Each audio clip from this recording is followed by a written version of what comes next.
is an Arabic word which is derived from the Arabic word jahada, which means to strive, which means to struggle.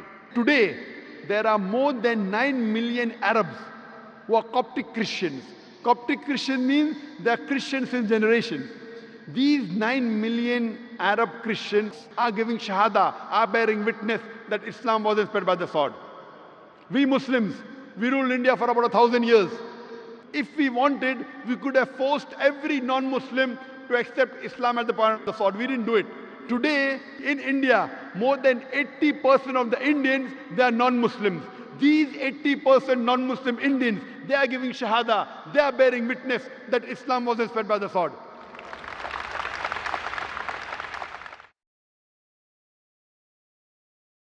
However much they try to suppress Islam, that much it grows. Allah says in the Quran in Surah Imran chapter 3 verse 54, Makarum makrallah wallahu khairul makirin. They planned and plotted. Allah too planned. Allah is the best of planners. You know, after 9/11, the media is saying Islam is the religion of terrorism, Muslims are terrorists. After 9/11, in a span of 9 months, in America alone, 34,000 Americans accepted Islam. According to Ewan Redley, in Europe alone, in a span of 10 months, more than 20,000 Europeans accepted Islam. Today the media says Islam subjugates the women. Islam does not give women the due rights. Do you know, out of the people accepting Islam, 2/3 of the people are women. I am asking, who is forcing the American women to accept Islam? Who is forcing the European women to accept Islam? Allah promises in the Quran, in no less than 3 different places. Allah promises in Surah Fatah, chapter number 48, verse number 28. In Surah Tawbah, chapter number 9, verse number 33. And Surah Saf, chapter number 61, verse number 9. هُوَ الَّذِي أَرْسَلَ رَسُولَهُ بِالْهُدَىٰ وَالدِّينِ الْحَقِّ لِيُظْهِرَهُ عَلَى الدِّينِ كُلِّهِ. That Allah has sent His messenger with the religion of truth, so that it will prevail over all the other religions, over all the other isms, whether it be Christianism, Judaism, Hinduism, Buddhism, socialism, atheism, modernism. Islam is destined to supersede all. Kulli, master them all. However much the mushrikun don't like it. And the ending of the other verse is different. Allah says, هُوَ الَّذِي أَرْسَلَ رَسُولَهُ بِالْهُدَىٰ وَالدِّينِ الْحَقِّ لِيُظْهِرَهُ عَلَى الدِّينِ كُلِّهِ وَكَفَىٰ بِاللَّهِ شَهِيدًا. Allah sent His messenger with guidance and the religion of truth, so that it will prevail over all the other isms, over all the other religions, whether it be Judaism, Christianism, Hinduism, Buddhism, socialism, modernism. Islam is destined to supersede all. Kulli, master them all. And enough is Allah as a witness. I would like to end my talk with the quotation of Dr. Adam Pearson. Dr. Adam Pearson said that people who worry that one day nuclear weaponry will fall in the hands of the Arabs, they fail to realize that the Islamic bomb, the bomb of peace, has already been dropped. It fell the day Prophet Muhammad, peace be upon him, was born. Wa akhir ad-da'wan alhamdulillahi rabbil alamin.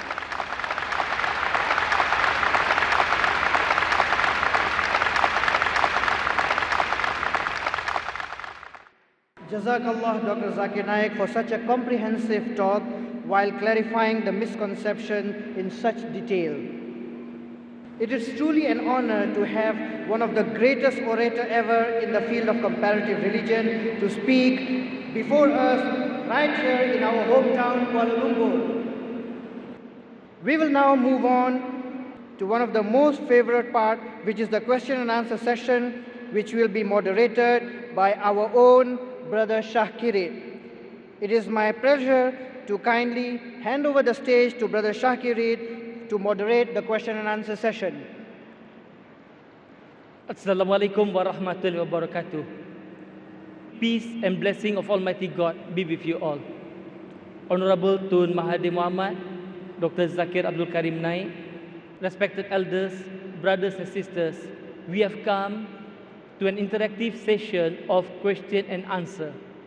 To analyze this topic adequately, I will request the following rules to be observed. First, the questions that you want to ask must be on the topic itself.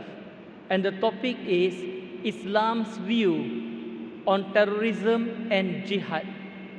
Any question that is not from the topic would be rejected. Please ask one question at a time. If you have more than a question to ask, no problem. Go behind the queue and wait for your turn. And this is a question and answer session. Please do not give any mini lecture. Ask your question in 2, maximum 3 sentences. You may take deep breath, never mind, but keep it to 2, maximum 3 sentences. Otherwise, it is a mini lecture. This is a question and answer session. It is not a debate session. Ask questions to seek understanding, to seek clarification. Brothers and sisters, priority would be given to our non-Muslim brothers and sisters in the audience to ask first.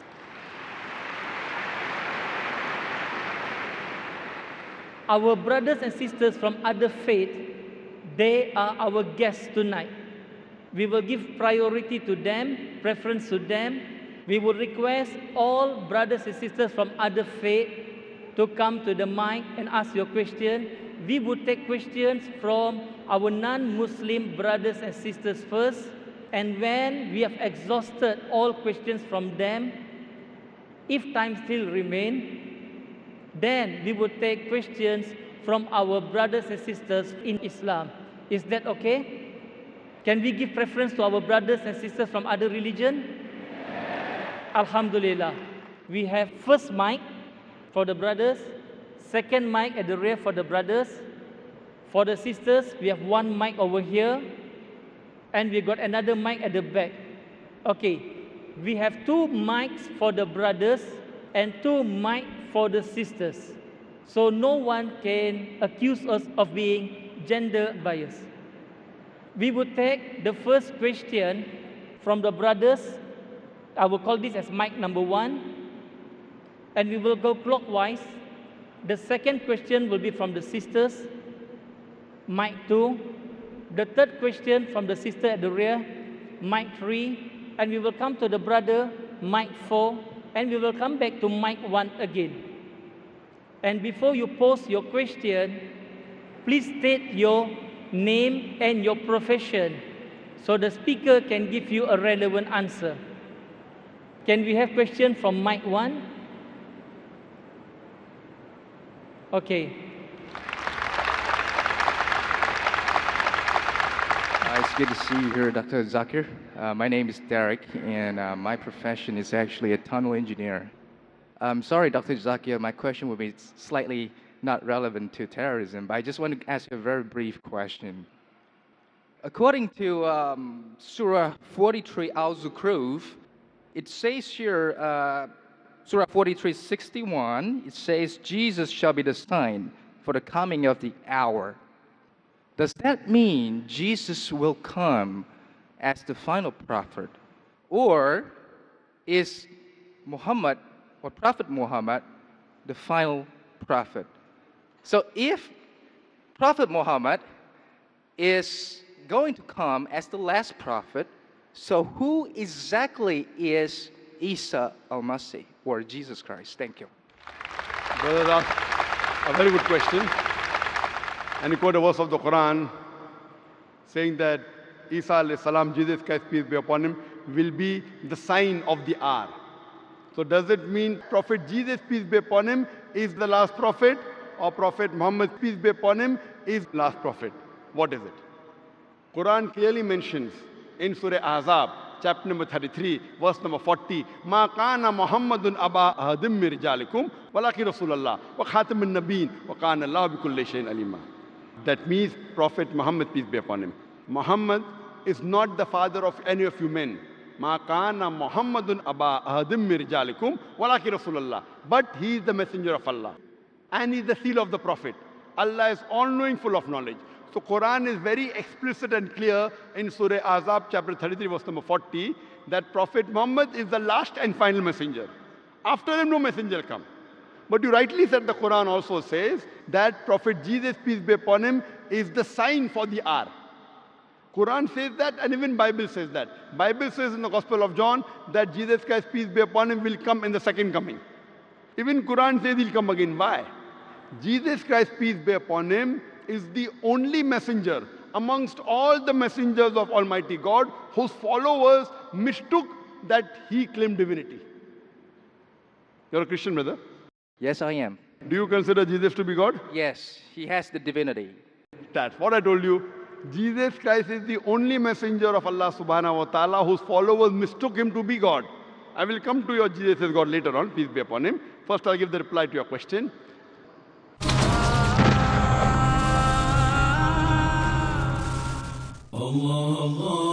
Assalamu alaikum. I'm your brother Yusuf Idris, and I hope that you're enjoying watching Peace TV. Strategy for fitness, necessity for strength, approach for liveliness, concern for potency. I'm your host, Ismail Chartier. We live in a stressful society now. Therefore, we need to learn how to manage the stress in order for us to live a healthy life. How diabetes develop? Stress and overeating. Welcome to Health in Islam. Examine the deep-rooted processes to ensure best physical condition in health. Every Sunday at 5 p.m. and repeat telecast at 3:30 a.m. India on Peace TV. Pearls of Prophet Muhammad, peace be upon him. Abu Huraira, may Allah be pleased with him, reported Allah's messenger, may peace be upon him, as saying, he who treads the path in search of knowledge, Allah would make that path easy, leading to paradise for him. Sahih Muslim, Volume 4, Book of Remembrance of Allah, Hadith number 6518.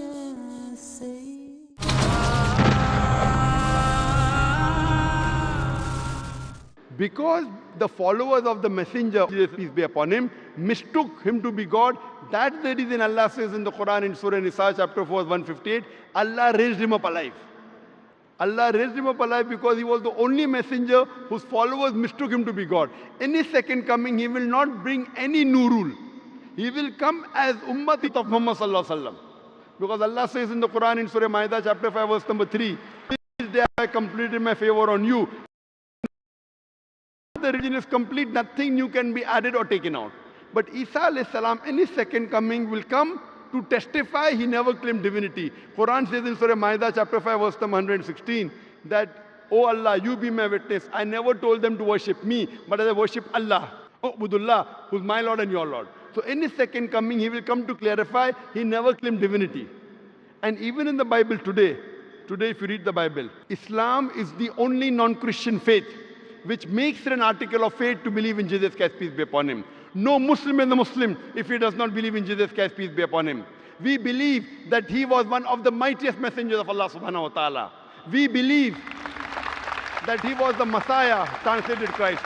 We believe that he was born miraculously without any male intervention, which many modern day Christians do not believe. We believe that he gave life to the dead with God's permission. We believe he healed those born blind and lepers with God's permission. The Christians and the Muslims are going together. But one may ask, where is the parting of ways? The parting of ways is that majority of the Christians, they believe that Jesus Christ, peace be upon him, claimed divinity. They believe that he was God. In fact, if you read the Bible, there is not a single unequivocal statement in the complete Bible where Jesus Christ, peace be upon himself, says that I am God, or where he says worship me. If you can point out from any version of the Bible where Jesus Christ, peace be upon himself, says any unambiguous statement, any unequivocal statement in the Bible where Jesus Christ, peace be upon himself, says that I am God, or where he says worship me, I, Dr. Zakir Naik, am ready to accept Christianity today. I am not speaking on behalf of my other Muslim brothers and sisters. I am a student of comparative religion.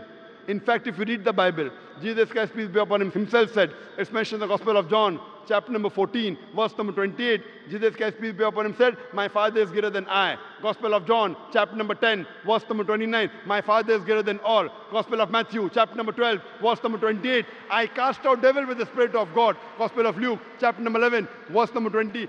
I with the finger of God cast out devils. Gospel of John, chapter number 5, verse number 30. I can of my own self do nothing. As I hear, I judge, and my judgment is just. For I seek not my will, but the will of my Father. Anyone who says, I seek not my will, but the will of Almighty God is a Muslim. Jesus Christ, peace be upon him, is a Muslim. He never claimed divinity. It's mentioned in the Gospel of John, chapter number 14, verse 24. Jesus Christ, peace be upon him, said that the words that you hear are not mine, but my Father's who has sent me. Mentioned in the Gospel of John, chapter number 17, verse number 3. This is life eternal, so that you may know there is one God, and Jesus Christ whom thou hast sent. It's mentioned in the book of Acts, chapter number 2, verse number 22. Ye men of Israel, listen to this. Jesus of Nazareth, a man approved of God amongst you by wonders and miracles and signs, which God did by him, and you are witness to it.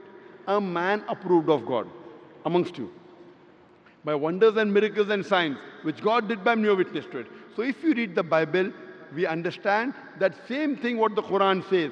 Jesus Christ, peace be upon him, was the messenger of God. He was not God. He never claimed divinity. So if you read the Bible, this is the teaching of the church. To understand Christianity, don't look at the Christians, read the Bible. To understand Islam, don't look at the Muslims, read the Quran and the authentic Hadith. That's the reason Jesus Christ, peace be upon him, Almighty God raised him up alive, so that he will tell people like you and people who claim he was God. He will come in his second coming to clarify his name.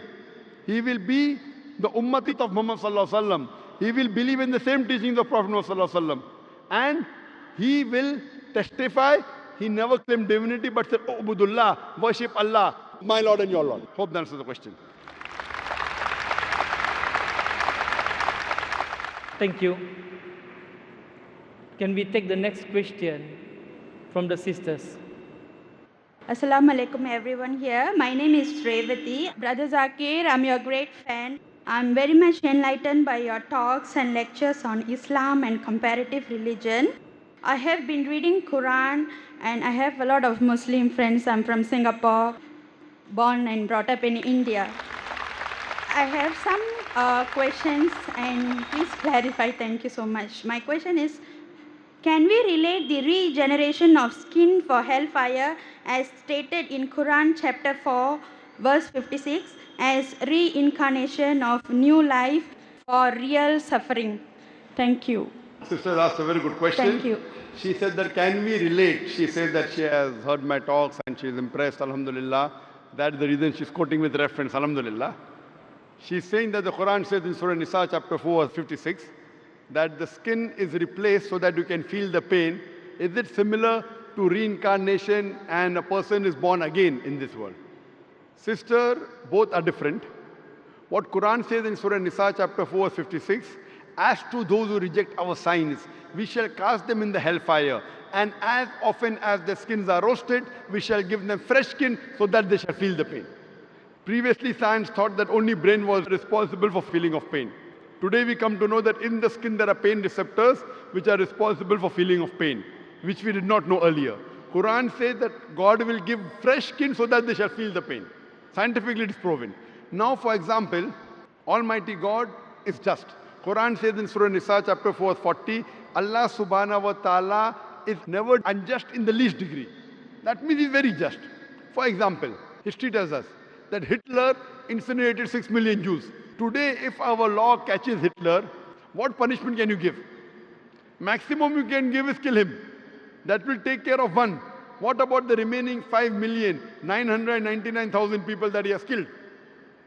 In the Akhirah, in next life, Almighty God says, as to those who reject our signs, we shall cast them in the hellfire. As often as the skins are roasted, we'll give them a fresh skin. If Almighty God wants to incinerate Hitler 6 million times, He can do it.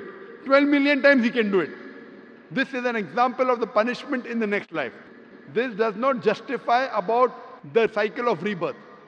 This cycle of rebirth, sister, if you read in the Vedas, Veda is the most authentic book amongst all the Hindu scriptures. The Veda speaks about Punarjanam. In Rig Ved, volume number 10, Punarjanam. Punar means next, Janam means birth. Even we believe in next birth. Even Quran talks about next life. Once we die, we'll be resurrected on the day of judgment. Same thing Veda says. Punarjanam means next life. But the scholars of Hinduism, they came out with a philosophy known as samskara. Samskara in Hinduism, it is the cycle of birth, rebirth, birth, rebirth, birth, rebirth. This is nowhere mentioned in the Veda. Veda speaks only about next life, which even Quran speaks. But the scholars of Hinduism could not justify how people are born. Some people are born handicapped, some people are born in poor family, some people are born with congenital heart disease. So God cannot be unjust. So to justify the justice of God, they come with a new philosophy called as samskara, cycle of birth, death, birth, death. Maybe in their previous life, they did some wrong deed, therefore they are born handicapped. This is the philosophy of the Hindu scholars, not of the scripture. Your Vedas are very explicit, Punarjanam, next life. Even Quran says, you come in this world. Allah says in the Quran in Surah Mulk, chapter number 67, verse number 2, Allazi khalaqal mauta wal hayata. It is Allah who has created death and life to test which of you is good indeed. So this world you have only life once. Once you die, Almighty God will resurrect you on the day of judgment. That's what the Vedas say. But the Hindu scholars, they could not explain why some children are born deaf, some dumb, some with heart disease, some in a poor family. Because they could not justify, they came with this philosophy which is not mentioned in the Vedas. Same way if you read Bhagavad Gita. Bhagavad Gita says that how does a soul change body? How does a caterpillar, when he goes to a blade, he jumps onto a new blade? Same way the soul changes into a new body. Doing once we have no problem, but doing multiple times is totally wrong. Now, I will give the explanation. What does Islam have to say that?